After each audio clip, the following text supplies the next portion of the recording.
Christian channel DCC ఛానల్లో ప్రతిరోజు ప్రసారమయ్యే కార్యక్రమాలు, messages, songs, interviews, debates, greetings, birthdays, anniversaries, movies, biography, testimony, live programmes నిర్వహించబడతాయి.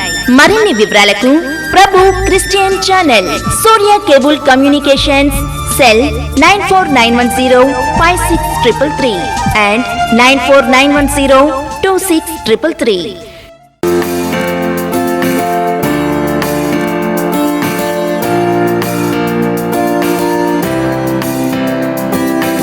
దేవునికి స్తోత్రములు. ప్రభు పేరిట ఈ కార్యక్రమం వీక్షిస్తున్న ప్రియ దేవుని జనాంగమా, మీ అందరికి నా హృదయపూర్వకమైన శుభవందనాలు తెలియపరుచుకుంటూ ఉన్నా. నేను మీకు పరిచితుడినే. మరి 2 ఎపిసోడ్లు అయితే ఈ ప్రభు క్రిస్టియన్ ఛానల్ ద్వారా మీ ముందుకు వచ్చాను. సాక్ష్యం, మరి ఆ సాక్ష్యంలో ఉన్నటువంటి విషయాలకి ఆధారాలు చెప్పుకుంటూ వస్తూ ఉన్నా. మరి కొంతమేరకు చెప్పి 2 భాగాలు అయిన తర్వాత 3వ భాగంలో కంటిన్యూ చేస్తానని చెప్పడం జరిగింది. నా పేరు రాజారావు, ఇంటి పేరు దేవనబోయిన, ఊరు మచిలీపట్నం దగ్గర సత్రపాలెం అనేటువంటి గ్రామం. నా నేపథ్యం, నేను ఆర్టీసీలో డిపో మేనేజర్ స్థాయిలో పర్సనల్ ఆఫీసర్గా ఉద్యోగం చేసి 14 సంవత్సరాల క్రితం రిటైర్ అయ్యాను. నేను నిష్ఠాగరిష్ఠుడైనటువంటి హిందువుని ఒకప్పుడు. రిటైర్ అయిన తర్వాత 2 సంవత్సరాలు నేను తీర్థయాత్రలు అవి తిరిగాను. ఆ తీర్థయాత్రలు తిరుగుతున్న సమయంలో సృష్టికర్త ఎవరా అనే తీవ్రమైన ఆలోచన మొదలుపడుతున్న సమయంలో దేవుడు నాకు దర్శనాల ద్వారా అనేక విషయాలు బోధించడం జరిగింది. మరి దేవుడు నన్నెందుకు, యేసు ప్రభు దేవుడు అంటే బైబిల్ గ్రంథంలో దేవుడు దర్శనాలు చూపిస్తూ మొదలుపెట్టారు. అప్పుడు నేను అనుకున్నాను, మరి మనం ఆరాధించే దేవుడు కదా, ఎప్పుడైనా ఏమైనా చెప్పాలి, బైబిల్ గ్రంథంలో దేవుడు దర్శనాలు చూపిస్తున్నాడేంటి అనుకోవటం జరిగింది. నీకు చర్చికి వెళ్ళలేదు, బైబిల్ పూర్తిగా చదవలేదు, మరి అప్పుడే దర్శనాలు బిగినైపోయింది. మరి మొట్టమొదటి దర్శనమే బైబిల్ గ్రంథం నా చేతికి ఇస్తూ ఒక తెల్లటి బట్టలు వేసుకున్న ఒక ఆయన, ఇది సరైన మార్గం అని చెప్పారు. మిగతావన్నీ సరైన మార్గాలు కావా, ఇది ఒకటే సరైన మార్గమా, ఏంటి ఇది అని చెప్పి ఆలోచించాను.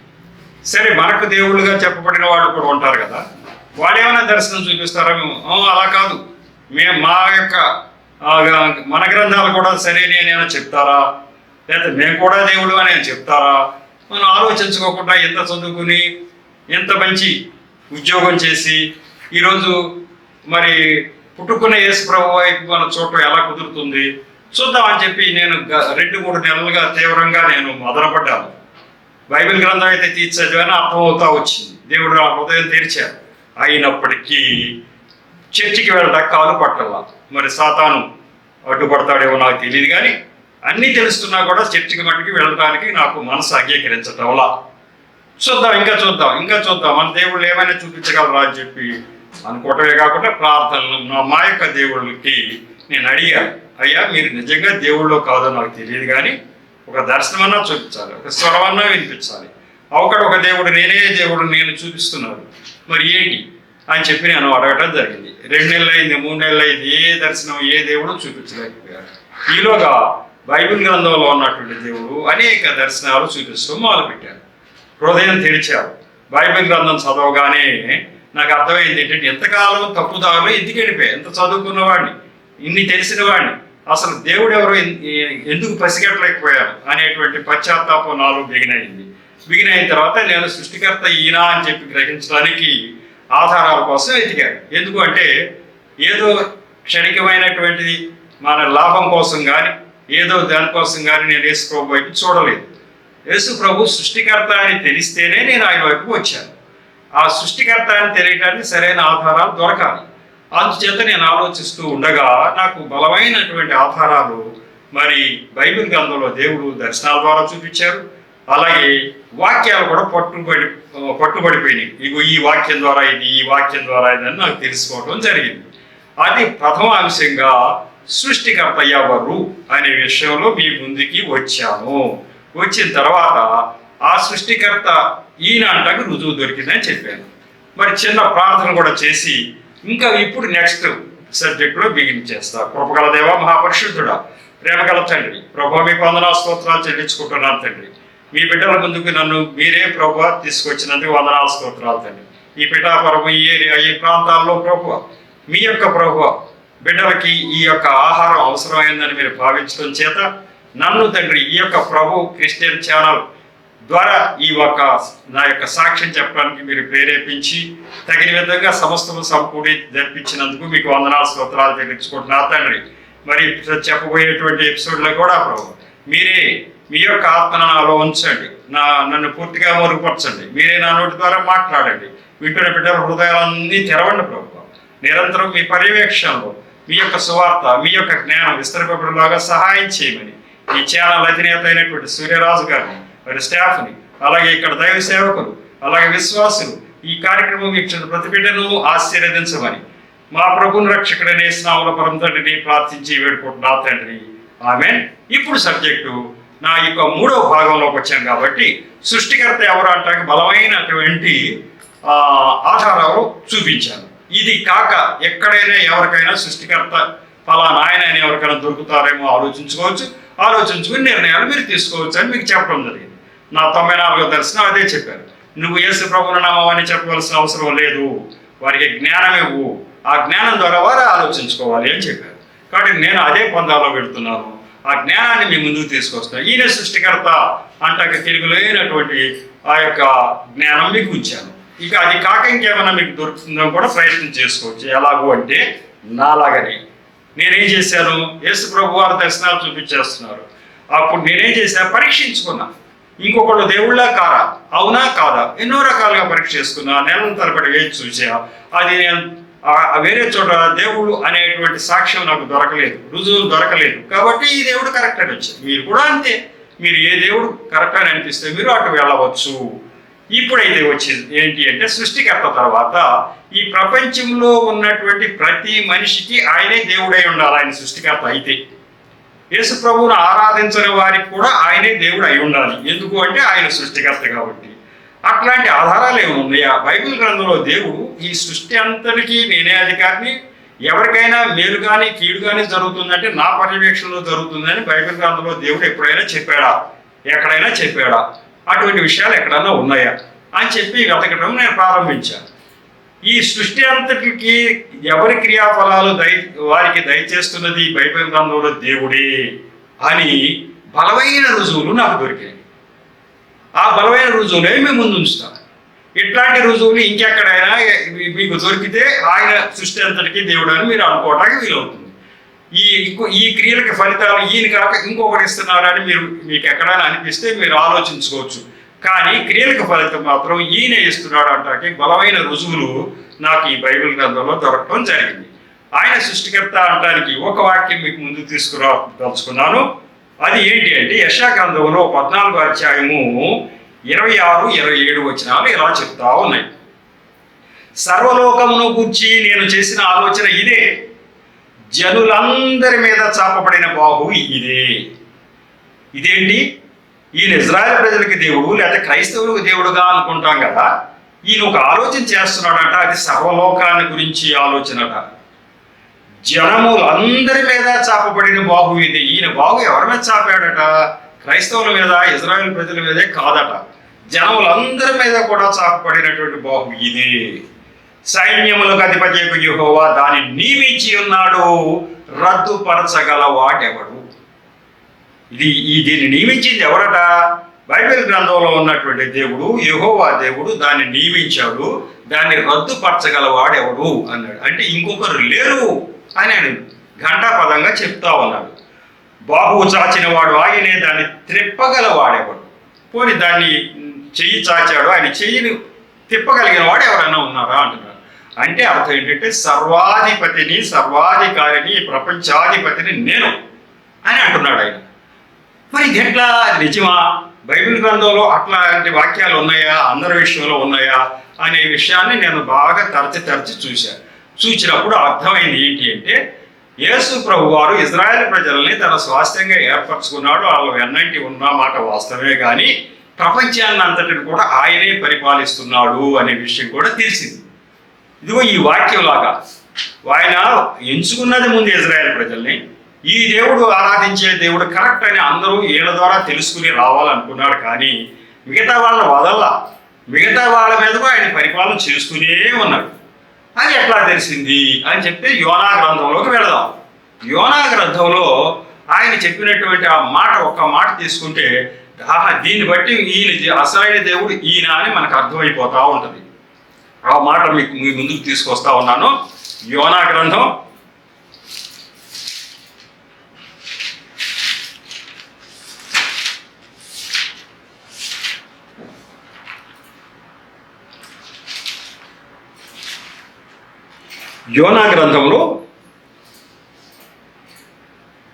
4వ అధ్యాయం 10-11 వచనాలు మీకు చదివి దాన్ని ఎక్స్ప్లెయిన్ చేస్తాను. దాని పూర్వాపరాలు ఎక్స్ప్లెయిన్ చేస్తే, ఈయన ఒక్క ఇజ్రాయెల్ ప్రజలకి మాత్రము సృష్టికర్త కానీ ఆ యొక్క మాత్రమే దేవుడని కాదు, మొత్తం ప్రపంచానందరికి ఈయనే అని మనకు అర్థమయ్యే విధంగా ఉన్నాయి. అందుకు యెహోవా నీవు కష్టపడకుండాను పెంచకుండాను ఒక రాత్రిలోనో పుట్టి పెరిగి ఒక రాత్రిలోగానే వాడిపోయిన ఈ సొర చెట్టు విషయంలో నీవు విచారపడుచున్నావే.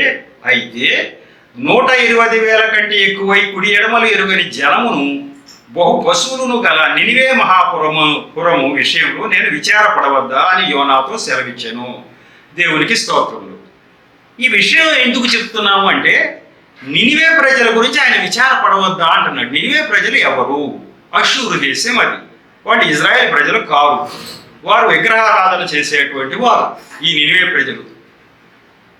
ఆ నినివే ప్రజలు ఆ విగ్రహారాధన చేస్తూ ఉండగా సమయంలో వాళ్ళ దేవత నిస్రోకు అనే వాళ్ళకి దేవత ఉంటుంది. ఆ గుళ్ళో దండం పెడుతుండగానే ఆ రాజును ఆ కొడుకులు చప్పుడు అదంతా కథ ఉంది. కాబట్టి ఆయన వాళ్ళు ఆరాధించే దేవుడు వేరు, దేవతలు వేరు. కానీ ఇక్కడ ఏమంటున్నాడంటే దేవుడు యోనా ప్రవక్తతో, నువ్వు అసలు ఏం పెంచకుండానే ఒక చెట్టు చచ్చిపోయినంతలో నువ్వు బాధపడుతున్నావే, సొర చెట్టు, మరి నేను పెంచింది చెట్టు పోతేనే అంత బాధ. ఈయన పెంచిందంట. ఈయన ఎవరిని పెంచాడు? ఈ నినివే ప్రజలు, అష్షూరు దేశం ఈయనదేనా? ఈయనదే అంటే ప్రపంచం అంతా నాదే, నేను పెంచిన చెట్లే ఇవన్నీ. అది పోతే నాకు బాధగా ఉండదా అంటున్నాడు. అంటే అర్థం ఏంటి? వీళ్ళకి దేవుళ్ళు దేవతలుగా ఉన్న వాళ్ళకి కదా బాధగా ఉండాలి, ఇది పోతే. అట్లా కాదట, ఈయనకి బాధగా ఉంటుందంట నినివే ప్రజలు పాడైపోతే. ఈ అష్షూరు దేశపు రాజధాని మరి అయినటువంటి ఆ యొక్క నినివే పట్టణం నాశనం అయిపోతుందని దేవుడు చెప్పేశాడు. ఈ అధ్యాయం ముందు వెనక ఏంటి అని చూస్తే మనకు పూర్తిగా అసలు ఈయన సృష్టికర్త అని అర్థమవుతాడు. ఇది జరిగిన సంగతి ఎప్పుడు అంటే, యేసు ప్రభువారు నరావతారంలో ఈ భూమి మీదకి రాకముందు 760 సంవత్సరాల క్రితం జరిగిన సంఘటన ఈ నినివే ప్రజల గురించి యోనా చరిత్ర జరిగింది. ఆ నినివే ప్రజలు అష్షూరు దేశం మహా కఠినస్తులు. ఇతర వాళ్ళకి బాగా యుద్ధ నైపుణ్యం బాగా ఉంది. ఇతర దేశాల మీద యుద్ధానికి వెళ్ళి బాగా క్రూరంగా ప్రవర్తిస్తూ ఉండేవారు. అలా ప్రవర్తనలో యుద్ధం చేస్తే చేయొచ్చేమో, కానీ అది ధర్మంగా చేసే యుద్ధాలు వేరే ఉంటాయి. కఠినంగా ప్రవర్తించి అట్లాంటి జంతువులు కూడా చంపేస్తుంటారు ఒక్కోసారి. అట్లాంటి కఠిన మనస్కులు కలిగిన వాళ్ళు ఈ నినివే యొక్క ప్రజలు అంటే ఆ దేశం. అలాంటి దేశం గురించి దేవుడికి వీళ్ళ పాపం పండింది. అన్ని లెక్కలు దేవుడి దగ్గర ఉంటాయి. అన్ని ఎవరేం చేసేది ఆ ఇజ్రాయెల్ ప్రజలే, ఇంకో దేశం, అన్నీ ఉంటాయి. ఈ పాపం పండిపోవడం ఆయన దృష్టికి వచ్చింది. వచ్చి చెప్తాడు. వచ్చిన తర్వాత వీళ్ళ పాపం పండింది, వీళ్ళని శిక్షించవలసిన స్థితి వచ్చేసింది అన్నాడు. అంటే ఏంటి? ఈయన సృష్టికర్తగా ఈయనే ఈ బాధ్యత తీసుకుంటాడు. వాళ్ళు ఆరాధించే దేవుళ్ళు ఆరాధిస్తూ ఉంటారు, అయిపోతూ ఉంటుంది. అది అంత వట్టిగానే జరుగుతూ ఉంటుంది అంతే. వాళ్ళకి వీళ్ళని సృష్టించిన వాడు కాదు, వీళ్ళు ఏదన్నా అడిగితే అది ఇచ్చేవాడు కాదు. వాడు పంపడి వాళ్ళ దేవుళ్ళు అనుకోవటమే. అసలు ఆయన ఈయనే అయి ఉన్నాడు. కాబట్టి యోనాన్ని పిలిచి, అబ్బాయి వీళ్ళ పాపం పండింది, మరి నేను శిక్షించబోతున్నా, ఆయన కూడా నాకు జాలి కలుగుతా ఉంది, ఒకసారి చెప్తే ఏమన్నా మారతారేమో. జనరల్గా ఇప్పుడు అన్యజనుల గురించి దేవుడు ఎంతగా మరి మనల్ని సువార్త ప్రకటించేట్టు ఎందుకు చేస్తూ ఉన్నాడు అంటే, ఆయనకి జాలి. ఆ జాలి ఉండి ఒకవేళ ఏమైనా చెప్తే వింటారేమో. మనం చెప్తే వాళ్ళు ఎక్కడ వింటారండి, మీరు చెప్పమంటున్నారు కానీ అని అంటాం మనం. అట్లానే యోనా కూడా అన్నాడు, ఏంటండి బాబు వాళ్ళు ఎందుకు వింటారో, వాళ్ళు కఠిన చిత్తులు, నన్ను వెళ్ళి చెప్పమంటారేంటి, వాళ్ళు వింటారా ఏంటి అన్నాడు ఆయన. వింటారో వినరో వేరే అబ్బాయి, నువ్వైతే చెప్పాల్సిందే అని దేవుడు చెప్పాడు. ఎందుకు చెప్పాడు ఆయన? వాళ్ళ ప్రజలు కాదు, ఈనాడు ఆయన ఆరాధించిన వారు కాదు, ఆయన ఎవరో వాళ్ళకి తెలీదు. వాళ్ళకి వెళ్ళి చెప్పమంటాడు ఏంటి యోనా గారిని. యోనా గారు కూడా అదే, మీరు ఏమన్నా మంచిగా చేయడం మాకు కదా అయ్యా చూడాలి, మేము రోజు ప్రార్థన చేసేది నీకు, మాకు ఏదైనా ఉంటే చెయ్యండి, కానీ వాడెవరు మీరు వద్దన్న వాళ్ళ దగ్గరికి వెళ్ళి చెప్పమంటారు ఏంటి అని యోనా గారు. తప్పదబ్బాయి నువ్వు వెళ్ళాల్సిందే అన్నాడు. మరి ఖచ్చితంగా వెళ్ళేటట్టుగా చేశాడు. మీకు ఆ కథ అంతా తెలుసు. నేను వెళ్ళాలన్నాడు, వాడు మునిగిపోయే పరిస్థితి తెప్పించాడు దేవుడు. ఈయన తీసుకెళ్లి సముద్రంలో పడేస్తారు. అక్కడి నుంచి ఒక చేపని ఏర్పాటు చేశాడు. చేప తీసుకెళ్లి పలానా చోట కక్కమంటే అక్కడ కక్కింది, ఆ ఒడ్డుకు వచ్చి పడ్డాడు. అప్పుడు చెప్తాడు, ఇదిగో నేను ఈ ప్లేస్కి నువ్వు రానన్నా కూడా తీసుకొచ్చి నువ్వు చెప్పాల్సింది అబ్బాయి అన్నాడు. చెప్పాడు ఆయన చెప్పేసిన తర్వాత కూడా అనుకుంటున్నాడు, వీళ్ళు మారతారా ఏంటి, దేవుడు పిచ్చి భ్రమలే తప్ప ఆయన అనుకుంటున్నాడే తప్ప వీళ్ళు మారతారా అని అనుకుంటున్నాడు. ఆయన చెప్పాడు. ఎందుకో తెలియదు, వాళ్ళ మనసులో పెద్ద ప్రేరణ వచ్చేసింది. అయ్యో మేము చచ్చిపోతామా 40 రోజుల లోపల మేము చేసిన పాపానికి మమ్మల్ని క్షమించండి అయ్యా అని చెప్పేసి అందరూ కూడా గోని పట్టగట్టుకుని ఉపవాసం ఉండి, జంతువులతో సహా ఉపవాసం ఉండి మారు మనస్సు పొంది ప్రభు వైపు చూసి, అయ్యా చేసిన తప్పు మేము చేశాము, మమ్మల్ని క్షమించండి అన్నారు. మరి వాళ్ళు ఎవరండి? వాళ్ళు అసలు ఇజ్రాయెల్ ప్రజలు కాదు కదా, మిమ్మల్ని క్షమించండి అంటే మీరు క్షమించేస్తారా అంటే దేవుడు దయామయుడు, ఆయన క్షమించే అధికారం ఉంది. కాబట్టి ఎప్పుడైతే వీళ్ళు మారు మనస్సు పొందారో వాళ్ళు ఇజ్రాయెల్ ప్రజలు కాదు, వాళ్ళని క్షమించేశాడు. వాళ్ళని క్షమించేసిన తర్వాత ఈయన కోపం వచ్చింది యోనా గారికి. వాళ్ళు అడిగంగానే మీరు క్షమించేస్తారేంటయ్యా, వాళ్ళ దుర్మార్గులు కదా అన్నప్పుడు చెప్పాడు, ఇదిగో వీళ్ళందరూ నశించిపోతున్నప్పుడు నాకు బాధగా ఉండదా అన్నాడు. ఎందుకంటే నా ప్రజలేగా వాడు కూడా అన్నాడు. అంటే అన్యజనులందరూ ఆయన ప్రజలేనేగా. ఇప్పుడు కాదు, ఏనాడు యేసు ప్రభు వారి ఈ లోకానికి రాక ముందు 760 సంవత్సరాల క్రితం జరిగినటువంటి చరిత్ర. దీన్ని బట్టి నాకు అర్థమైంది ఏంటంటే ఈ బైబిల్ గ్రంథంలో ఇజ్రాయెల్ గురించే ఒకటే లేదు, అన్ని దేశాల గురించి ఉంది అని. ఆమోస్ అనేటువంటి ఒక ప్రవక్త ఉన్నాడు, ఆయనకి పెద్దగా చదువు కూడా లేదు. ఆయన మరి గొర్రెలు కాసుకుంటూ తిరుగుతున్న రోజుల్లో ఆయన నోటి ద్వారా దేవుడు ప్రవచింపజేశాడు. ఇదిగో 3-4 సార్లు చేసిన తప్పు గురించి, వీళ్ళు తప్పు చేస్తుంది కదా మీరు దీన్ని దండిస్తున్నా. ఇప్పుడు యోనా ద్వారా నినివే ప్రజలను ఎట్లా దండించాడు, అట్లా అన్ని దేశాల గురించి, అందులో ఇజ్రాయెల్ ప్రజల గురించి కూడా ఉంది. ఇజ్రాయెల్ ప్రజలు నువ్వు ఫలానా తప్పు చేశావు, యోధా ప్రజలు నువ్వు ఫలానా తప్పు చేశావు, ఐగుప్తు ప్రజలు మీరు ఫలానా తప్పు చేశారు, ఇది సిరియా మీరు ఈ తప్పులు చేశారు, బబులోని ఈ తప్పులు చేశారు అని ఆయన నోటి ద్వారా చెప్పేస్తున్నాడు. అక్కడ అంతా వచ్చిన వాళ్ళంతా ఏంటంటే నువ్వు ఇలా చెప్పేస్తున్నావు, నువ్వు తప్పు చేస్తావు, శిక్షిస్తున్నావు అంటున్నావు అంటే, నేను కాదు మాట్లాడేది, ఆ దేశాలు ఎక్కడ నాకు తెలుసా ఏంటి, ఎవడేం తప్పు చేశాడో నాకేమో తెలుసా ఏంటి, దేవుడు నా నోటి ద్వారా మాట్లాడుతూ ఉన్నాడు అని చెప్తాడు ఆయన. నాకేమైనా తెలుసా అది వాడు ఏం తప్పు చేశాడు, వాడి దేశం ఎక్కడ ఉందో కూడా నాకు తెలియదు, అవన్నీ నా నోట అంటే వచ్చేస్తుంది. దేవుడు చెప్తున్నాడు అంటే దేవుడు అన్ని దేశాల గురించి ఈయన ద్వారా చెప్తున్నాడు అంటే అర్థం ఏంటి, అన్ని దేశాల యొక్క చరిత్ర అంతా ఆయన దగ్గర లిఖించబడి ఎవడు తప్పు చేస్తున్నాడో రాసుకుని అందులో 3-4 సార్లు చేసిన తప్పు గురించి అని ఉంది. అంటే 1, 2, 3 సార్లకి పెద్దగా శిక్షించడం అన్నమాట ముందుగా. అప్పుడు పాపం పడటం అంటారే ఈ నినివే ప్రజలకి లాగా, అప్పుడు పాపం పడినప్పుడు చెప్తాడు ఇట్లా మారేవాళ్ళు మారుతారు, లేని వాళ్ళు లేరు. ఈ రకంగా నేను గ్రహించింది ఏంటంటే అందరికీ కూడా ఆయనే దేవుడు. ఈ ఒక క్రైస్తవులకు మాత్రమే లేకపోతే ఇజ్రాయెల్ ప్రజలకు మాత్రమే ఆయన దేవుడు కాదు, సృష్టికర్త అందరికీ ఆయనే. ఆయన ఆరాధించకపోయినా ఎవరి క్రియాఫలాలను వారికి తీసుకొస్తున్నాడు అంటే రుజువు ఎక్కడండి అని అంటారు. ఏంటి రుజువు? ఆయనే అన్ని, మేము అసలు ఈనాడు ఆయన ఆరాధించలేదే, మా దేవుడు దేవతలు ఆరాధించుకుంటున్నారే, మా క్రియల ప్రకారం ఫలితం ఇచ్చేది ఈయన అంటారేంటి, ఎక్కడ ఉంది అని అంటారు. అది దానికి ఖచ్చితంగా ఉన్నటువంటి సమాధానం ఎక్కడ ఉంది అంటే ఇర్మియా గ్రంథం 32వ అధ్యాయం 18-19 వచనాల్లో ఉంది. అది ఇర్మియా గ్రంథం 32వ అధ్యాయంలో ఉంది. ఈ మాటలు చూసిన తర్వాత నాకు అర్థమైంది ఏంటంటే ఎవరి క్రియాఫలాలను ఆయన ఇస్తున్నాడు అని చెప్పేసి. ఇర్మియా గ్రంథం 32వ అధ్యాయం 18-19 వచనాల్లో ఏముందంటే, నీవు వేల మందికి కృప చూపుచూ తండ్రుల దోషమును వారి తర్వాత వారి పిల్లల ఒడిలో వేయువాడవు, ఆలోచన విషయంలో నీవే గొప్పవాడు, క్రియలు జరిగించే విషయంలో శక్తి సంపన్నుడు, వారి ప్రవర్తనను బట్టి వారి క్రియాఫలమును బట్టి అందరికీ ప్రతిఫలం ఇచ్చుటకై నరపుత్రుల మార్గములన్నిటిని నీవు కన్నులారా చూచుచున్నావు.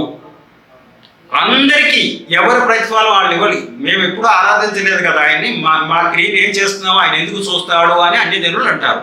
ఎందుకు చూస్తాడట? ఎందుకంటే నువ్వు చేసే పనులకి ఫలితము ప్రతిఫలము నీకు ఇవ్వాలా, నీ పిల్లాడికి ఇవ్వాలా, నీ మనవడికి ఇవ్వాలా, తీసుకొచ్చి ఇవ్వటానికి చూస్తాడట ఆయన. ఎందుకు చూడాలి ఆయన అంటే ఆయన సృష్టికర్త. ఆయనకి ఏం పని మా వైపు చూడటాకంటే ఆయనే సృష్టికర్త కాబట్టి నువ్వు పాడైపోతుంటే చెడు మార్గంలో వెళ్తున్నావు అబ్బాయి చెప్పడం కోసం చూస్తాడట. 1-2-3 సార్లు చెప్పిస్తాడట. చెప్పిన తర్వాత కూడా నువ్వు వినకపోతే శిక్ష తీసుకొస్తాడట. కాబట్టి అందరికీ ఇచ్చేది ఈయనే. మనం అంతా చూస్తున్నాం, ఇది కర్మ సిద్ధాంతం, కర్మ ఫలితం అని ఎవరు చేసిందో వాడు అనుభవించాలి, అది వాళ్ళ పిల్లలు అనుభవించాలి, అదంతా మనం చూస్తున్నాం, అనుభవించాలి. కానీ నేను చేస్తానని ఎవరైనా చెప్పారా? ఎక్కడైనా చెప్పారా? నేనే చేశాను. ఇది ఎంతవరకు నిజమండి అని అంటే ఒక చక్కని ఉదాహరణ ఉంది. ఆహాబు రాజు విషయంలో ఉంది. రాజుల గ్రంథంలో ఆహాబు రాజు విషయంలో చక్కని ఉదాహరణతో సహా దేవుడు చెప్పడం జరిగింది. 1వ రాజుల గ్రంథంలో 22వ అధ్యాయంలో 22వ వచనము 23వ వచనాలు చెప్తే మీకు బాగా అర్థమవుతుంది. దేవుడు ఎవరెవరు చేసే పనులన్నీ అక్కడ రాసుకుని వారికి రావాల్సిన క్రియాఫలాలు వాళ్ళకి ఏ రకంగా ఇస్తాడు, ఏ రకంగా అమలు చేస్తాడు ఇదంతా అనే విషయాలు పూర్తిగా చక్కగా అర్థమయ్యి నాకు మీకు కూడా అర్థమవుతాయి. అది అర్థం చేసుకోవాలని దేవుడు ఈ మాటలు చెప్పిస్తూ ఉన్నాడు. ఆ వచనాలు ఎలా చెప్తున్నాయంటే, అందుకు అతడు నేను బయలుదేరి అతని ప్రవక్తల నోట అబద్ధమాడు ఆత్మగా ఉందునని చెప్పగా ఆయన నీవు అతని ప్రేరేపించి జయమునందుదు పోయి ఆ ప్రకారం చేయమని అతనికి సెలవిచ్చాను. యెహోవా నిన్ను గూర్చి కీడు యోచించి నీ ప్రవక్తల నోట అబద్ధమాడు ఆత్మను ఉంచి ఉన్నాడు. ఇది ఏంటి ఈ మాటలు ఎవరు చెప్పారు, ఎందుకు చెప్పారు, ఎవరితో చెప్పారు? ఈ విషయం ఏంటి అంటే, మీకాయా అనే ప్రవక్త, దేవుని ప్రవక్త ఉన్నాడు ఇజ్రాయెల్ దేశంలో.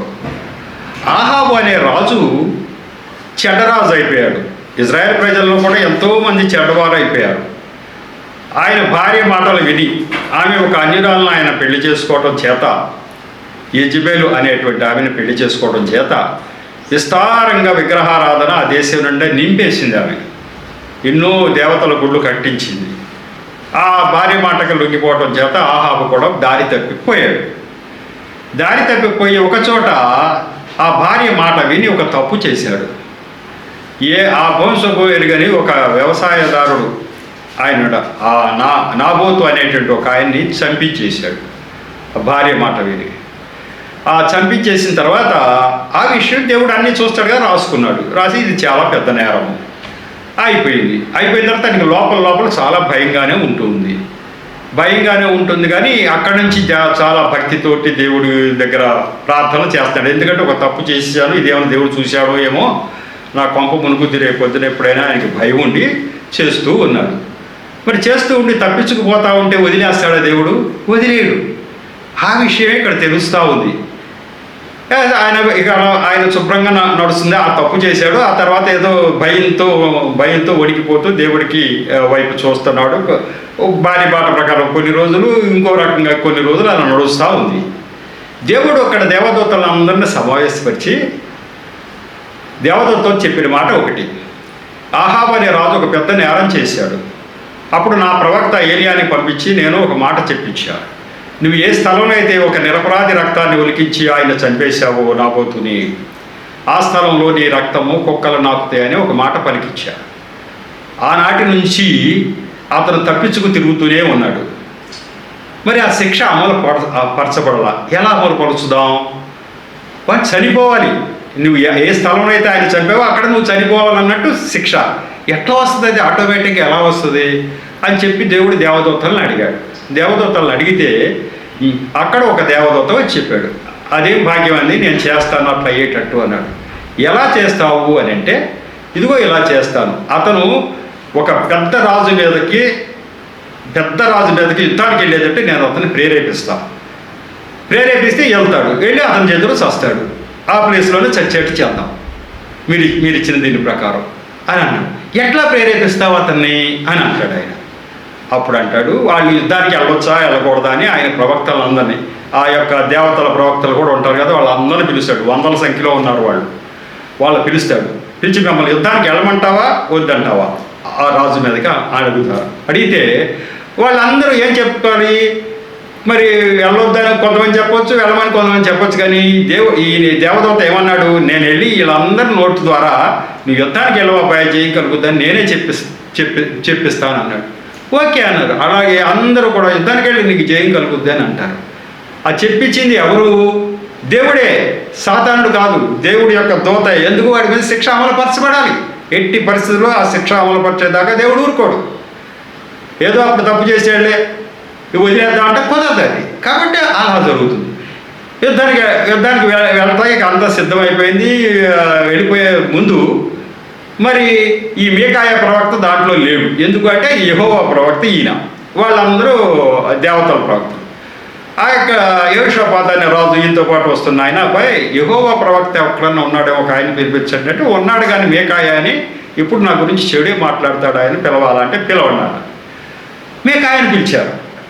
నీ సంగతి ఏంటి అబ్బాయి, మరి యుద్ధానికి వెళ్ళాలనుకుంటున్నాం పలానా రాజు మీదకి, మరి వెళ్ళాలా అంటే దేవుడు దర్శనం చూపించేస్తాడు మీకాయకి. ఇదిగో వాడిని యుద్ధానికి వెళ్ళేటట్టుగా ప్రేరేపణ కలగజేసింది మేమే, వాడు వెళ్తాడు చస్తాడని దర్శనం వచ్చేస్తుంది. దీనికి వచ్చేస్తుంటే నువ్వు వెళ్తావు చస్తావు అబ్బాయి అన్నాడు. అయితే వాళ్ళందరూ వెళితే జయం పొందుతావు అంటావు ఏంటి, నువ్వే చస్తావు అంటున్నావు ఏంటి అని అంటే, పిచ్చోళ్ళారా వినండి, దర్శనం కనబడుతుంది నాకు. అక్కడ దేవదూతలందరినీ సమావేశపరిచి దేవుడు ఫలానా ఆయన ఫలానా తప్పు చేశాడు, ఎలా శిక్షించాలి అని అంటే, ఇదిగో నీ ప్రవక్తలందరి చేత కూడా నోటి ద్వారా ఈ యొక్క అబద్ధం పలికించి నిన్ను ప్రేరణ కలగజేస్తామని చెప్తా ఉంటావు నాకు చూపిస్తున్నాడు. అలాగే కలగజేశారు, వాళ్ళందరూ అలా చెప్పారు. నువ్వు వెళ్తున్నావు, వెళ్ళి చచ్చిపోతావు అన్నాడు. అయినా వాళ్ళు వింటారా? వింటలా. వీడిని జైల్లో పడాయండి అబ్బాయి, మనం వచ్చిన తర్వాత విడిపిద్దామని మళ్ళీ పోయాడు. అక్కడ రావనేది వచ్చాడు. జరిగింది ఏంటి విషయం దేవుడు చెప్పాడు. మరి దేవుడు ఎట్లా చూపిస్తాడంటే, తన ప్రవక్తల నోటి ద్వారా ఆయన మరి ప్రవక్తలు చెప్పకుండా నేను ఏమి చేయను అంటాడు. ఆ మాటలో ఈ ప్రవక్తలకి ఎప్పటికప్పుడు చూపించేస్తూ ఉంటాడు, ఇలా జరుగుతుంది ఇలా జరుగుతుందో. వాళ్ళని చూస్తే పరలోకంలో ఏం జరుగుతుందో దేవదూతల సమక్షంలో ఈయన చూడనే చూశాడు. అటువంటి దేవుడు శిక్షణ అమలు పరుస్తాడా లేదా? మనవాడు తనవాడు అనే ప్రశ్నే లేదు. ఖచ్చితంగా తప్పు చేస్తే శిక్షణ అమలుపరుస్తాడు. నిజంగానే నాబోతుని చెప్పినప్పుడు ఎవరైనా వెళ్ళి దేవుడికి ఫిర్యాదు చేశారా? నో. ఆయన అంతటా ఆయనే చూసేసి యెహోవా కన్ను దేశ సంచారం చేస్తుంది. 2వ దినవృత్తాంతాల 16:9 చెప్తాడు, తన ఎడల యథార్థక హృదయం గల వారిని బలపరచుటకై యెహోవా కన్ను దేశ సంచారం చేస్తూ ఉంది అన్నాడు. దేశ సంచారం చేసి ఎవడేం చేస్తున్నాడు, ఎందుకు చూస్తున్నాడు దేవుడు? మంచి ఎవడు చేస్తున్నాడు, చెడు ఎవరు చూస్తున్నాడు? ఇప్పుడు ఆహాబరావు చెడు చేశాడు, అక్కడ చూసేశాడు. మంచి చేసేవాడిని కూడా చూస్తాడు. క్రైస్తవులు కాదు, ఇజ్రాయెల్ కాదు, ఇంకోటి కాదు, ఒక తెగ కాదు, అందరినీ చూస్తూనే ఉంటాడు. అన్నీ రాసుకుంటూనే ఉంటాడు. ఎందుకు? వాళ్ళ క్రియాఫలాలు వాళ్ళకి తెచ్చివ్వటం. ఆహాబ్కి వాడి క్రియాఫలం వాడికి తెచ్చివ్వటానికి ఇక్కడ చూశాడు. ఇంకో చోట్ల ఏంటంటే వాడు మంచి పనులు చేస్తుంటే చూసి అవన్నీ కూడా వాళ్ళ బిడ్డల రూపంలో తీసుకొచ్చే జరిగింది. ఈ క్రియాఫలాలు ఇస్తున్నది ఆయనే అని దీని ద్వారా అర్థమైంది. ఎలా ఇస్తాడు అంటే, దేవదూతలను సమావేశపరిచి ఫలానావాడు తప్పు చేశాడు, ఫలానావాడు తప్పు చేయాడు, వీడిని ఎలా శిక్షించాలి, వీడిని ఎలా రక్షించాలి అని ఆయన చర్చిస్తూ ఈ యొక్క ప్రవక్తకి మీకాయా ప్రవక్తగా చూపించడం జరిగింది. దీన్ని బట్టి నాకు అర్థమైంది ఏంటంటే, అందరి విషయాలు ఆయన ఇందాక నినివే ప్రజల గురించి చెప్పారు. నినివే ప్రజల గురించి ఆయన నిన్ను తప్పు చేస్తున్నారని ఎట్లా చూడగలిగాడు ఆయన అంటే, అందరి గురించి ఆయన చూస్తానే ఉంటాడట. చూసిన తర్వాత మరి వాడు మారు మనసు పరిస్థితి రక్షించాడు. ఒకసారి చూస్తాడు, 2 సార్లు చూస్తాడు, 3 సార్లు చూస్తాడు, తర్వాత చూడండి. ఇందాక యోనా ప్రవక్త ద్వారా మీకు చెప్పించానే, ఏ నినివే ప్రజలనైతే దేవుడు కాపాడాడు, యోనా ద్వారా ప్రకటన చేయించి కాపాడాడు, అది క్రీస్తు పూర్వం 760లో జరిగితే మళ్ళీ వాళ్ళు పెచ్చరిల్లిపోయారు. వాళ్ళు ఏమయ్యారు? తర్వాత దారి తప్పిపోయి మళ్ళీ విచ్చలవిడిగా తిరగడం మొదలుపెట్టారు. అప్పుడు నహూము గ్రంథం ద్వారా ఆ యొక్క ప్రవక్త ద్వారా మళ్ళీ చెప్పాడు, ఇదిగో మళ్ళీ నువ్వు తప్పిపోతున్నావు అబ్బాయి, నువ్వు తప్పు చేస్తున్నావు, ఈసారి నిన్ను వదిలిపెట్టను అన్నాడు. 100 సంవత్సరాల తర్వాత జరిగింది అది.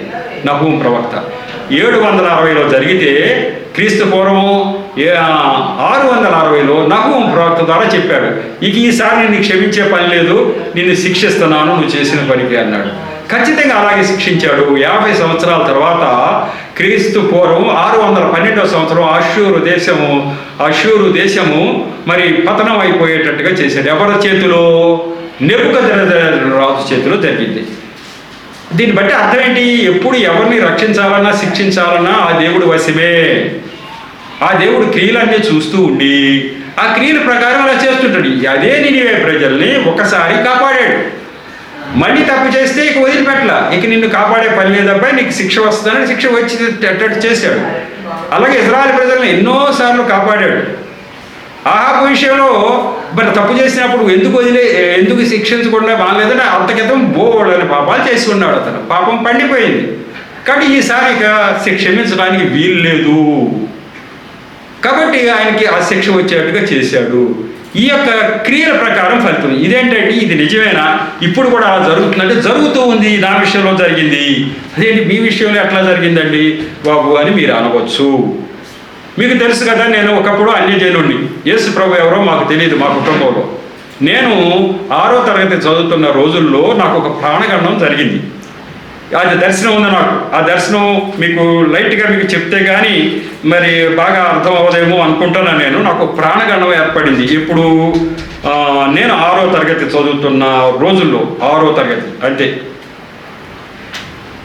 అది నా 69వ దర్శనం. మరి దర్శనం అంతా చదివి చెప్పడం కొంచెం టైం తీసుకుంటుంది కాబట్టి మీకు ఎక్స్ప్లెయిన్ చేసేస్తున్నా. అది 2018లో వచ్చిన దర్శనం. అది నాకు ఏంటి అంటే నా చిన్నప్పుడు జరిగినటువంటి సంఘటన మీకు ముందుకు చెప్పి ఆ తర్వాత నాకు ఈ దర్శనం దానికి లింక్ ఏంటో చెప్తాను.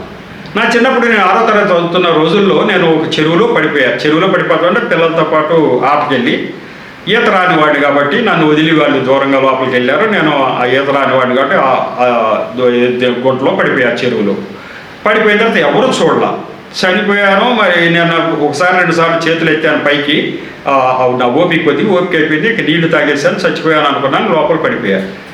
ఆ తర్వాత ఒక ఆయన ఎక్కడి నుంచో ఇందాక ఒక చెయ్యి పైకి కనపడింది, ఏంటి అని చెప్పి పరిగెత్తుకుంటూ వచ్చి ఆ గుంటలో దిగి నన్ను బయటికి లాగాడు. లాగితే నాకు అప్పుడు పెద్దగా ప్రాణం ఉన్నట్టు లేదు. అయినా పిల్లలందరూ కలిసి నా పొట్ట మీద అడుగేసి తొక్కి నీళ్ళంతా కక్కిచ్చారు, బతుకుతానే. ఇది జరిగింది. అప్పుడు మేమంతా ఏమనుకున్నామంటే మేము ఆరాధించేటువంటి దేవుళ్ళు ఉన్నారే, ఆ దేవుళ్ళు రక్షించారని మేము ఇంటి దగ్గర తెలిసిన తర్వాత ఎన్నో పూజలు వ్రతాలు చేయటం జరిగింది. కానీ ఇప్పుడు నాకు దర్శనం ఏం చూపిస్తున్నాడు, చిన్నప్పుడు నువ్వు పడిపోయేవే గోతులో, చచ్చిపోవలసిన వాడే, అప్పుడు రక్షించింది నేనే అని యేసు ప్రభు వారు చెబుతున్నారు. నేను అనుకున్నట్టు వాళ్ళు ఎవరు చేయలేదట. ఆ జరిగిన తర్వాత జరిగింది ఏంటంటే, ఆ దర్శనంలో జరిగింది ఏంటంటే నాకు కనపడతా ఉంది, నేను ఒక చెరువులో పడి మునిగిపోతున్నా, మునిగిపోయి చనిపోయాను కూడా అనుకుంటున్నా. పైనుంచి ఒక పెద్ద చెయ్యి వచ్చేస్తూ ఉంది. ఆ చెయ్యి శాంతం కింద దాకా వచ్చి నా జుట్టు పట్టుకుని అలాగ పైకి లాక్కుంటూ వచ్చేస్తుంది. అది నా కళ్ళలో కనపడుతుంది. పైకి లాక్కుంటూ వచ్చేసిన తర్వాత మరి నేను బతకటం అనేది జరిగింది. ఒడ్డుకు వచ్చిన తర్వాత జరిగింది కదా, పైకి లాక్కొని రావడం జరిగి ఒక ఆయనకి నా జుట్టును అప్పచెప్పడం జరిగింది. అది అట్లా వెలుగొచ్చింది. ఏంటిది నాకు తెలిసిపోతుంది, నా జుట్టు పట్టుకుని ఒకళ్ళు బయటికి లాగడం నాకు అంతా తెలిసిపోతుంది ఆ దర్శనం. నాకు అప్పుడు అర్థమైంది ఏంటంటే, ఆ రోజు నేను పడిపోయినప్పుడు నేను యాక్చువల్గా చనిపోయాను. నన్ను రక్షించడానికి దూకిన మనిషి కూడా చిన్న కుర్రవాడే, నా వయసు కుర్రవాడే. అందరూ అన్నారు, అంత పెద్ద గోతిలోకి నువ్వు ఎలా దూకావు, అంత గోతిలో ఉన్న మనిషిని నువ్వు ఎట్లా లాక్కు రాగలగాలి అంటే, ఏమో నాకు తెలియదు, నేనైతే అక్కడికి వెళ్ళాను, అక్కడ దిగాను, నా చేతికి అందుకుని నువ్వు పిల్లవాడు అందాడు తీసుకొచ్చేసాను అని చెప్తున్నాడు అతను. ఎవరు అందించారు అతని చేతికి నన్ను? అందించిన ఆయన ఎవరు? ఆయన అక్కడికి పంపిన ఆయన ఎవరు? ఈ పిల్లాడికి ప్రేరణ కలగజేసి ఏదో చెయ్యి కనపడింది అని పిల్లాడికి ప్రేరణ కలగజేసి అక్కడ దాకా తీసుకొచ్చిన ఆయన ఎవరు? లోపల ఎక్కడో అసలు అది 6 లోతు ఉంటుంది ఆ గొయ్యి. ఆ ఎక్కడో ఉన్నటువంటి నన్ను జుట్టు పట్టుకు లాక్కొచ్చి ఇతని చేతికి అప్పచెప్పింది ఎవరు? కానీ అతనే చెప్పట్లా, నేనే అక్కడికి వెళ్ళాను, నా జుట్టు అందింది, ఆ జుట్టు పట్టుకు లాక్కొచ్చేసాను అంటున్నాడు ఆయన. ఎట్లా నీకు జుట్టు అందుతుందిరా, నువ్వు ఎట్లా తీసుకొస్తావు అన్నారు. ఏమైందో మనకు తెలియదు. కానీ దేవుడు తీసుకొచ్చి ఆయన చేతికి అప్పచెప్పటం అనేది ఇప్పుడు చూపించాడు. ఆ రోజున నువ్వు చచ్చిపోకుండా కాపాడింది నేను. అయ్యో విడ్డూరంగా ఉందే, మీరెవరు నేనెవరిని? మిమ్మల్ని ఏనాడే నేను ఆరాధించలేదే, మీరు ఎందుకు రక్షించారు అని ఆలోచించుకున్న తర్వాత అర్థమైంది, మీరు సృష్టికర్త. ఎందుకు మమ్మల్ని రక్షిస్తున్నారు అని అంటే, మీరు ఈ ప్రపంచం అంతా మీ దృష్టిలోనే ఉంది. ఇంకోటి ఏంటి, ఎవరి క్రియాఫలాలు వాళ్ళకి ఇచ్చే దశలో నా తండ్రులు మా తాతలు మంచి మంచి పుణ్యకార్యాలు చేశారు.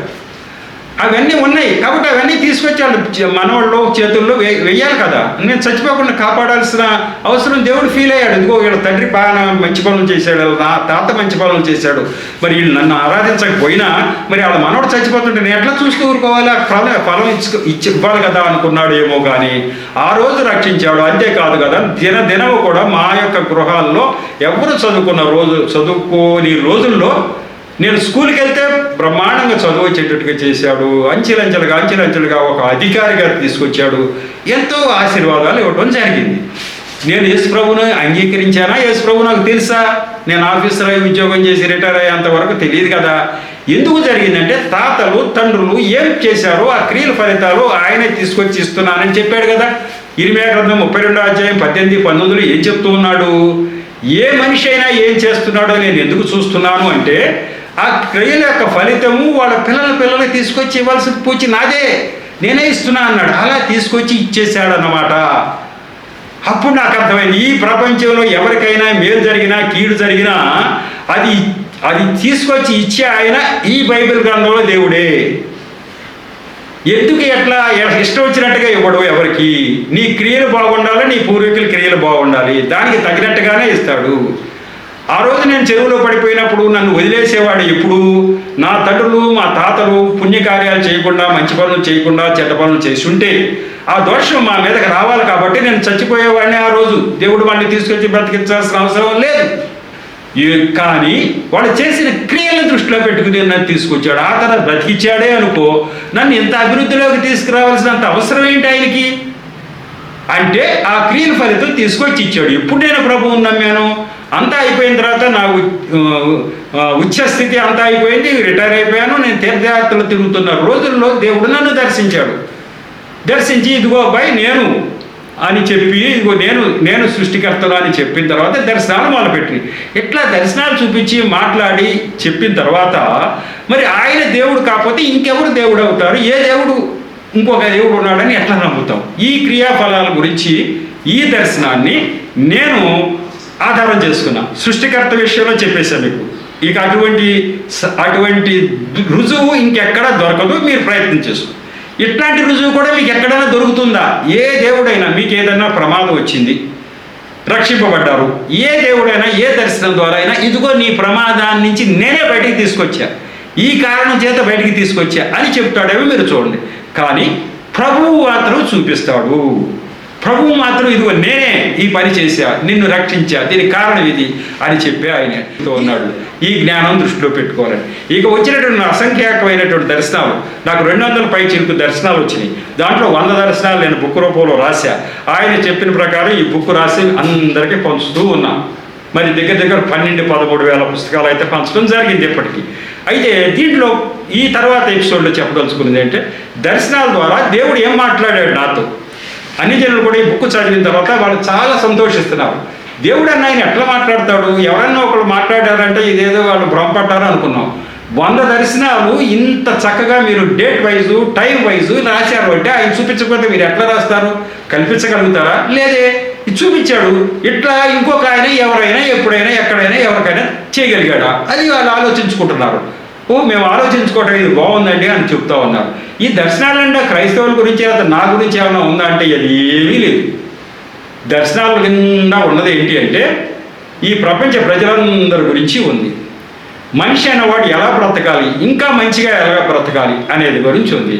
అలాగే అన్య జనులు యేసు ప్రభు వైపు వాళ్ళు చూడని వారు ఒక ప్రమాదంలోకి వెళ్ళిపోతున్నారు. వాళ్ళని ఎట్లయినా బయటికి తీసుకురావాలన్న తపన దేవుడి దగ్గర ఉంది. అటువంటి దర్శనాలు ఈ 130 దర్శనాలు ఉంటాయి. ఆయన సృష్టికర్త కాకపోతే ఆయన ఆ అన్యజనుల గురించి ఎంతగా ఆలోచించవలసిన అవసరం ఏముంది? నేను ఆయన ఆరాధిస్తే నా గురించి దర్శనం చూపించు, నా క్రైస్తవుల గురించి ఆయన దర్శనాలు చూపించండి. అన్యజనుల గురించి చూపించవలసిన అవసరం ఏముంది? ఆయన వాళ్ళకి దేవుడు కాకపోతే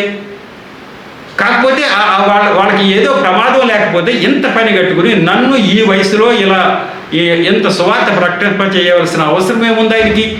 ఆ ప్రమాదమే లేకపోతే వాళ్ళ క్రియలకు సంబంధించిన ఫలితం ఆయన ఇచ్చేస్తున్నాడు కదా. ఆరాధించకపోయినా మాకు ఇచ్చారు కదా, నాకు ఇచ్చారు కదా. నేను ఆరాధించకపోయినా అక్కడితో వదిలేయట్లేదు. ఎందుకు? ఏదో ఇంకో ప్రమాదం ఉంది. ఈ ప్రపంచంలో ఏం ప్రమాదం సంభవించకపోవచ్చు. యేసు ప్రభువుని అంగీకరించినంత మాత్రాన్ని ఎవరికి ఏ ప్రమాదం సంభవించదు. వాళ్ళ క్రియల ఫలితాలు వాళ్ళకి వచ్చేస్తే ఈ దేవుడే ఇస్తున్నాడు. కానీ దీని తర్వాత వెళ్ళే లోకం విషయంలో బట్టి పెద్ద ప్రమాదం పొంచి ఉంది. దాన్ని తప్పించుకోవాలంటే ఖచ్చితంగా ప్రభు పాదాలు చెంతకు రావాలి, ఆయన రక్తంలో కడగబడవలసిందే. కాబట్టి ఈ సువార్త ప్రకటన అంతా అన్ని జనుల కొరకే ఆయన బాధపడుతున్నాడు. ఎక్కువగా ఆయన ఆలోచించేది ఈ ప్రమాదం నుంచి తప్పించమనే చెప్తా ఉన్నాడు. కాబట్టి ఇటువంటి దర్శనాలు మీరు కానీ బాగా తెలుసుంటే మైండ్లో పడితే ఒక్కరోజు ఛాన్స్ కాదు కదా, మీరు జీవితకాలంలో మీ చుట్టూ అనేక మంది అన్యజనులు అనేక విషయాల్లో మీరు తారసపడుతూ ఉంటారు. ఎవరికైనా ఒక 60 సంవత్సరాల తర్వాత ఒక మనిషికి పట్టుకుని దేవుడు అన్యజనుడిని పట్టుకుని ఆయనకి ఇంత బాధ్యత అప్పచెప్పి ఇంత పని చేయించాడు అని చెప్తే ఎందుకు జరిగిందబ్బా అని చెప్పి ఆలోచించరా ఎవరైనా? పైగా నా సాక్ష్యం విన్న వాళ్ళకందరికీ ఆశ్చర్యం ఏంటి అంటే, వీళ్ళంతా పొట్టకూటి కోసం ఏదో సువార్త ప్రకటిస్తున్నారు అనుకున్నామే, మరి ఈ సాక్ష్యం చూస్తుంటే అట్లా లేదే, అంత సొంత డబ్బులు పెట్టుకుని సొంత ఖర్చులతో చేస్తున్నాడే, ఈయన పెద్ద హోదాతో తిరిగిన మనిషి ఏంటి, ఓళ్ళంట తిరిగి ఇలా చేస్తున్నాడేంటి, ఎందుకు చేస్తాడు ఎవరైనా? ఒక్కోసారి చీపు అన్న రోజులు కూడా ఉన్నాయి నన్ను. అందులో ఎంతోమంది చెప్పారండి, ఏంటి మళ్ళీ మీరు వచ్చి చెప్పేది వాళ్ళని అని బోలని మంది అన్నారు. అయినా ఎందుకు వెళ్తాడు ఈయన నాకేంటి అంత అవసరం? దేవుడు ఆత్మ నా మీద ఉండి పంపించకపోతే నేను వెళ్తానా ఇంత హోదాలో పనిచేసిన మనిషిని? దేవుడు ఆత్మ నా మీద ఎందుకు పనిచేస్తుంది అంటే వాళ్ళ రక్షించటం కోసం. ఇదంతా మన గురించే కదా దేవుడు ఎంత శ్రమ పడుతున్నాడు. ఇంకా ఏ దేవుడుగా చెప్పబడినటువంటి వారెవరైనా మన గురించి ఇట్లా ఆలోచించి ఏమన్నా చేసినట్టు ఎక్కడైనా ఉందా? లేదుగా అని వాళ్ళు ఆలోచించుకోవడానికి వీలయ్యే విధంగా నా సాక్ష్యాన్ని దేవుడు రూపొందించడం జరిగింది. దీంట్లో ఇంపార్టెంట్ దర్శనాలతోటి నెక్స్ట్ సబ్జెక్టులో నెక్స్ట్ ఎపిసోడ్, మరి ఇది 3వ ఎపిసోడు.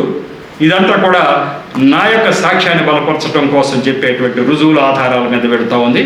నెక్స్ట్ ఎపిసోడ్లో ఇంపార్టెంట్ దర్శనాలు, ఈ దర్శనాల ద్వారా దేవుడు ఎంతో ఆలోచిస్తున్నాడు. ఎవరి గురించి అంటే క్రైస్తవుల గురించి కాదు, అన్యజనుల గురించి ఎక్కువ ఆలోచిస్తాడు. ఎందుకంటే ప్రమాదంలో ఉన్నారు వాళ్ళు. మీరైతే ఎలాగో ఈ 4 రోజులు అయిపోయిందో నా దగ్గరికే వస్తారు క్రైస్తవులు అన్నవాళ్ళు, కానీ ప్రమాదంలో పడేవాళ్ళు వాళ్ళు అని చెప్పి దేవుడు ఆలోచిస్తూ ఉన్నాడు. నినివే ప్రజల గురించి ఆనాడు యోనాదుకి చెప్పిన మాట అది. ఇదిగో వాళ్ళందరూ నశించిపోతుంటే నాకు బాధగా ఉండదా అబ్బాయి అన్నాడు. అలాగే వీళ్ళందరూ వెళ్ళిపోతుంటే నాకు బాధగా ఉండదా అంటున్నాడు. కాబట్టి ఈ యొక్క దర్శనాల ద్వారా నా యొక్క దర్శనాల ద్వారా కూడా ఈయనే సృష్టికర్త, ఇంకెవరు ఎలా చేయలేకపోతున్నారు కదా, ఈయనే సృష్టికర్త. కాబట్టి సృష్టికర్త అని తెలుసుకోవడం ద్వారా ఈయన దేవుడు, ఈయన ద్వారానే మనం ఆ నరకం తప్పించుకోగలం గ్రహించాం. కాబట్టి నాకు నరకం వద్దు అనుకున్నాను. కాబట్టి ఖచ్చితంగా ఆయన పాదాలు పట్టుకుని ఉన్నాను. ఎవరైనా ఆలోచించుకుని ఇలా రావడమే ఆయనకి ఇష్టమట. అట్లాంటి వాక్యాలు చాలా ఉన్నాయి. ఇట్లా ఆలోచించుకుని నా దగ్గరికి రావడం నాకు చాలా ఇష్టం అబ్బాయి అన్నాడు. నువ్వు ఊరికి ఎవరో చెప్పారని కాదు, నువ్వు ఆలోచించుకుని నేను దేవుడిని నీకు అనిపిస్తే రా అన్నాడు. అట్లా ఎవరు చెప్పగలుగుతారు? నిజమైన దేవుడే చెప్పగలుగుతాడు. దేవుడు ఆయన ఒక్కడే అయితేనే చెప్పగలుగుతాడు. నేను దేవుడిని నీకు అనిపిస్తేనే రా అంతే అన్నాడు. అంటే అర్థమైంది, నీకు సరిగ్గా అర్థం చేసుకోవట్లేదు కానీ నేనే నా అబ్బాయి దేవుడిని, ఇంకెవరు లేరు అంటున్నాడు ఆయన. అదేదో వాళ్ళు ఆలోచించుకుంటే కూడా ఆయనే దొరుకుతాడు. అలా నాకు దొరికాడు, మీకు కూడా దొరకాలనేది ఆయన ఉద్దేశం అయింది. మరి ఈ యొక్క మాటలతో ఈ సాక్ష్యాన్ని ముగిస్తున్నాను. చిన్న ప్రార్థన చేసి ముగిస్తాను. కృపగల దేవ, మహాపరిశుద్ధుడా, ప్రేమగల తండ్రి, ప్రభువా మీకు వందనాలు స్తోత్రాలు తెలియజు. ఈరోజు ప్రభువా ఈ యొక్క 3వ భాగాన్ని కూడా మీరే తగిన నడిపింపు దయచేశారు. మీ బిడ్డలు అయినటువంటి ప్రజలు ఇక్కడ పిఠాపురం ఈ పరిసర ప్రాంతాల్లో ఉన్న బిడ్డలకి అందజేయాలని ప్రభు క్రిస్టియన్ ఛానల్ ద్వారా తండ్రి ఏర్పాటు చేసిన ఏర్పాటు గురించి మీకు వందనాలు స్తోత్రాలు తండ్రి. నన్ను మరుగుపరిచారు. నా నోట మీ మాటలు ఉంచడమే కాకుండా తండ్రి వింటున్న బిడ్డలు హృదయాల్లోకి ఈ మాటలు చొచ్చుకుపోయేటట్టు మీరే చేశారు. వారి హృదయం నిండా మంట రగిల్చారు, వారిలో ప్రేరణ కలగజేశారు. వారి చుట్టూ ప్రభువా ఆ యొక్క తండ్రి అగ్నిలో పడిపోతున్న వాళ్ళని రక్షించడానికి ఏదైనా చేయాలనేటువంటి ప్రేరణ కలగజేస్తున్నందుకు మీకు వందనాలు స్తోత్రాలు తండ్రి. మీ చిత్తమైన రీతిలో తగిన పరిచర్యను ఎంతో ఇంకా విస్తరింపజేసి ఆశీర్వదించమని ప్రార్థిస్తున్నాను. ఈ యొక్క పరిచర్యను తండ్రి ఈ యొక్క ప్రభు క్రిస్టియన్ ఛానల్ అది యాజమాన్యం, అలాగే ప్రభువ సూర్యరాజు గారు, తండ్రి వారి సిబ్బంది, అలాగే సేవకులు, విశ్వాసులు ఈ యొక్క మాటలు వింటారు ప్రతి బిడ్డను కూడా దీవించమని, నన్ను నా పరిసరం కూడా దీవించమని మా ప్రభువును రక్షకుడైన యేసు నామములో పరమ తండ్రిని ప్రార్థించి వేడుకుంటున్నా తండ్రి. ఆమేన్. మరొకసారి మీ అందరికీ నా వందనాలు తెలియపరుచుకుంటూ ఉన్నాను. వందనాలు.